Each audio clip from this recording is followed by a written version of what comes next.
네, 수요일 아침에 머니플러스 7시 35분 막 지나고 있습니다. 신인규 기자와 함께하겠습니다. 이슈 레이더 시간.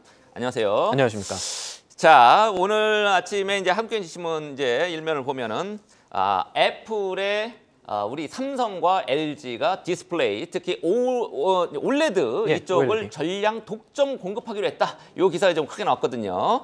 요거를 먼저 오늘 세 가지 이슈 짚어볼 텐데 그중에 첫 번째로 꼽아왔습니다. 이게 어떤 내용입니까? 이게 이 삼성, LG 개별 종목 관련주뿐만 아니라 산업계에도 큰 소식이 될 수가 있거든요.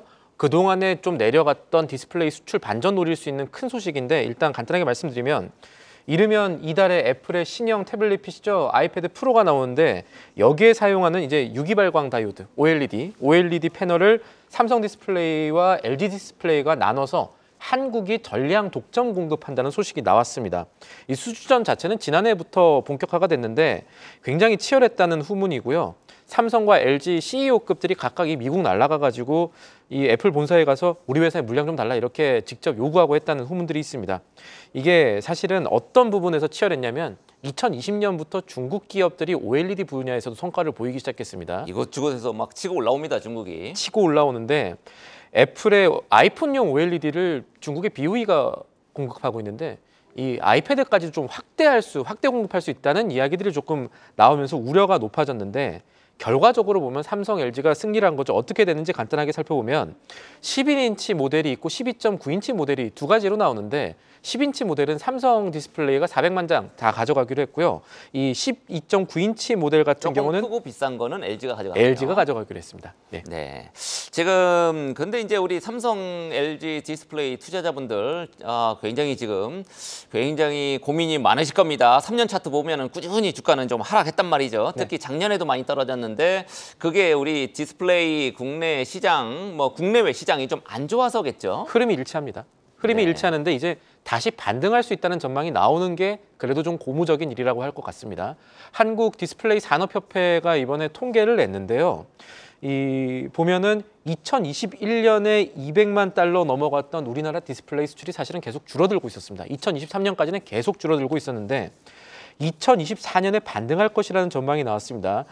지난해 185억 9천만 달러 정도 했을 것으로 보고 있는데 올해는 아마 200억 달러에 다시 근접할 것이다라는 전망이 나오고 있고 주 요인은 최근에 이 디스플레이 내 수출 비중 늘려가기 시작한 OLED입니다.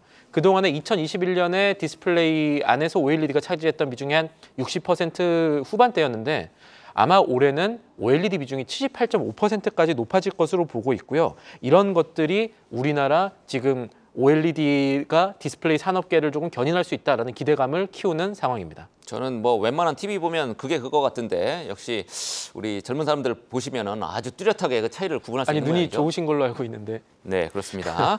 자, 디스플레이 사실 OLED가 이제 훨씬 더 고급 기술이긴 한데 요거 삼성, LG 말고 우리가 주목해야 될 다른 종목 어떤 게 있을까요? 우선 이 OLED 관련주들을 찾자는 말씀이시면은 어떤 부분들을 봐야 되냐? OLED 시장도 이제 소형, 중형, 중대형 이렇게 나뉘는데요. 업계에서는 이제 아이패드 수주나 이런 것들 그리고 아이패드 판매가 확대가 되면은 중형 OLED 시장이 본격적으로 좀 열리지 않을까 이런 기대를 하고 있습니다. 시장 조사 업체 옴디아에 따르면은 이 태블릿 PC용 OLED 이 패널 출하량이 올해는 1,200만 장 수준인데요. 2027년에는 이게 거의 2배 넘어서 2,700만 장 넘을 것으로 추산하고 있거든요. 노트북용은 5배 가까이 늘어날 전망이고 그래서 증권가에서는 이런 내용을 바탕으로 중대형 OLED의 기회가 있다면 우리나라 기업 가운데 삼성, LG를 제외하면 덕산 네오눅스 정도가 덕산 네오눅스요? 그리고 LX 세미콘에서도 지금 주목을 하고 있습니다. 현대차증권 같은 경우는 덕산 네오눅스를 최선 호주로 꼽기도 했습니다. 예, 지금 덕산 네오눅스하고 LX 세미콘이 두 개의 종목을 언급을 했습니다. 자, 우리 두 번째 이슈 보겠습니다. 저 화면 다시 한번 보여주시겠어요? 두 번째 이슈 뭐였나요? 예, K배터리 신기술이라고 우리 신 기자가 이렇게 가져왔단 말이죠. 네. 뭔 내용이죠? 이게 사실 최근에 2차 전지주 안 좋고 저희가 2차 전지주 흐름 얘기하면 왜 이렇게 한국 경제는 2차 전지 안 좋게 얘기하느냐라고 작년에 너무너무 좋았는데 올 들어서 조금 안타깝습니다만. 작년에 안 보시고 올해 보신 분들은 회사 입장이 그렇다라고 하시는 분들은 그렇지 않고요. 최근에 배터리 투심 하락 속에서도 그런데 어제 좀 유의미한 흐름이 나왔습니다. 최근에 기술을 바탕으로 기대를 모으면서 전반적인 투심 하락 속에서도 오르는 주식들이 나왔거든요. 배터리 투자하시는 분들 가운데 금양 주목하시는 분들 많으셨을 겁니다. 어제 24.8% 올랐습니다. 4695 배터리를 개발했다라는 소식인데 4695 배터리라는 거는 지름이 46mm고 길이가 95mm인 이런 배터리를 말합니다. 금양 측은 이게 테슬라의 4680 배터리랑 비교해도 기술에 우위가 있다 이렇게 얘기를 하고 있으면서 투심을 끌어모았는데 이게 오늘 있을 국내 최대 배터리 박람회 인터 배터리에서 이 실물이 공개될 전망입니다. 네. 이 인터 배터리 이후에 이 배터리주 투심들이 바뀔지도 지켜볼 부분이겠죠. 4680 원통형 배터리 요건 이제 테슬라가 맞습니다. 이제 뭐 하겠다라는 거고 4695는 이제 금양이 지금 개발해서 이름을 이렇게 붙인 모양이죠. 맞습니다. 네, 지금 우리 신 기자가 언급한 이 인터 배터리 2024 우리가 배터리 강국인인 만큼 이런 산업 전시회가 지금 코엑스에서 오늘부터 3일간 열리죠. 맞습니다. 여기에서 이제 신기술 같은 게 나올 가능성 요게 있단 말이죠. 어떤 기업들 우리가 주목하면 될까요? 뭐 혁신상 이런 것들 받은 기업들 그리고 보통 배터리 뭐 3사들 동향들 보면은 어느 정도 짐작이 가실 수가 있을 건데 일단 LG 에너지 솔루션 같은 경우는 이제 자체 개발 셀투팩 파우치를 이번에 첫 선 보이기도 했고요. 삼성 SDI 같은 경우는 로드맵을 처음으로 공개합니다. 이 꿈의 배터리라고 말하기도 하죠. 전고체 배터리에 대해서 양산 로드맵을 이번에 처음으로 공개할 예정이고요. 그리고 이와 함께 9분 만에 80% 충전할 수 있는 초급속 충전 기술에 대해서도 이제 공개를 하겠다 이렇게 밝혀왔습니다. 이 실물이 아마 오늘 아침에 이제 나올 것이고요. 그리고 SK온 같은 경우는 이 인터 배터리에서 최고 혁신상을 받았는데 내용 역시 충전에 맞춰져 있습니다. 급속 충전 기술을 계속해서 단축하고 있는 모습들을 주목할 필요가 있다는 얘기입니다. 네, 급속 충전 빨리빨리 좀 나왔으면 좋겠습니다. 뭐 한 30초면은 완충되고 뭐 이러면 참 좋겠는데 이거 언제쯤 나올지 모르겠네요. 불이 안 나면 그렇습니다. 예, 2차 전지주 올 들어서 지금 투자 심리 좀 안 좋긴 하죠. 뭐 각국이 보조금 축소하면서 이제 전기차에 대한 수요 둔화 요게 이제 핵심 네. 원인이었던 것 같은데 2차 전지의 핵심 원자재로 꼽히는 리튬 가격도 굉장히 중요할 거란 말이죠. 리튬 가격 지금 어떻게 됩니까? 양극재 기업 투자하시는 분들한테는 그나마 조금 좋은 소식입니다. 제가 좋은 소식이고 그나마라고 얘기를 했으니까 좀 나눠서 드릴게요. 리튬 가격이요. 이 5거래일 연속 상승 중입니다. 얼마까지 올라갔냐면은 톤당 10만 위안에 근접하는 9만 5천 위안까지 올라갔는데요. 이게 어느 정도냐? 사실 이제 리튬 가격 비쌀 때 이 30만 위안 하던 시절보다는 낫지만 이 심리적 마지노선, 뭐 어떻게 보면 저항선이라고 부를 수가 있을 텐데 시장에서는 통당 10만 위안을 심리적 저항선 정도로 생각을 하고 있는 모습입니다. 거기까지 근접을 하게 되면 다시금 리튬 가격이 더 오를 수 있다라고 보는 건데 최근에 분위기가 좋은 거죠. 그럼 왜 그러냐?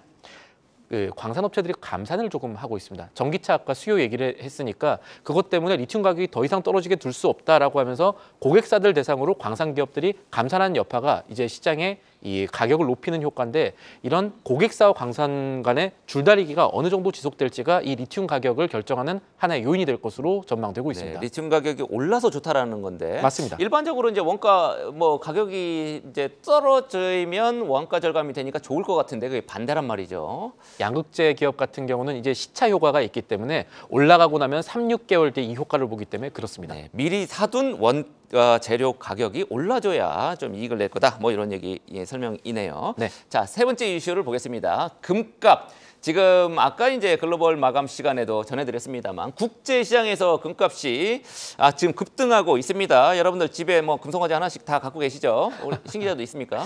목장이 있으신 걸로 제가 예. 알고 있는데 지금 뭐 돌반지 가격도 굉장히 뛰고 있는데 맞습니다. 금값이 이렇게 지금 고공행진하는 배경 어떤 게 있습니까? 국내도 뛰고 국제에도 뛰고 있죠. 이제 금값이라는 오르는 요인이 거시적이라는 얘기가 될 겁니다.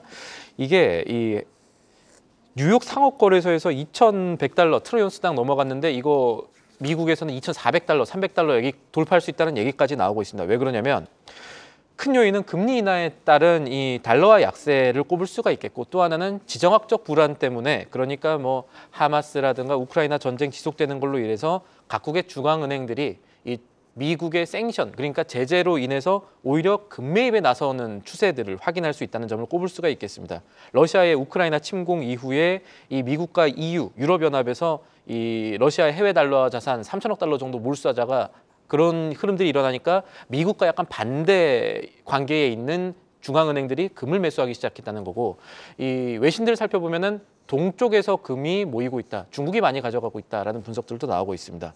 그러다 보니까 월가에서는 페드가 그러니까 연준이 금리를 인하하기 시작하면 이런 금값 상승세는 지금으로부터 끝나지 않고 더 지속될 수 있다라는 분석까지 내놓고 있습니다. 네, 작년까지 뭐 인플레이션 한창일 때는 이제 인플레이션 해지 수단으로 금리 얘기했는데 금리가 떨어지면 또 이제 저금리 시대에 대한 또 이렇게 얘기한단 말이죠. 맞습니다. 금리에 대한 수요가 계속 이어지고 있습니다. 우리 여러분들 이제 부자 되게 만들어주는 방송이니까 금 관련 종목 어떤 게 있습니까? 어제 하루 당일 주가는 조금 엇갈린 모습 보였지만 이 금값 얘기 나올 때 국내 증시에서 거론되는 특징적인 금 관련주들 한 3-4개 정도 있습니다. 뭐 고려아연 보시는 분들 많지만 최근에 고려아연은 경영권 분쟁이 조금 더 큰 이슈니까 다른 코스닥 상장사 얘기들 먼저 드리면 IT센이라는 기업과 엘컴텍이라는 기업들이 이 금 관련주로 꼽히고 있습니다. 두 회사 다 본업이 이제 금을 하는 회사는 아니지만요. IT센 같은 경우는 한국금거래소를 자회사로 보유를 하고 있고요. 엘컴텍 같은 경우는 몽골에 이 금 매장된 이 광산의 이 탐사권을 보유하고 있는 기업이기 때문에 투자 심리가 오늘 어떻게 움직일지도 살펴볼 부분이 되겠습니다. 네, IT센은 지금 3개월 동안 2배가 뛰었네요, 주가가. 맞습니다. 뭐 엘컴텍은 상대적으로 지금 뭐 덜 뛰었습니다. 자, 지금까지 신인규 기자와 함께한 이슈 레이더였습니다.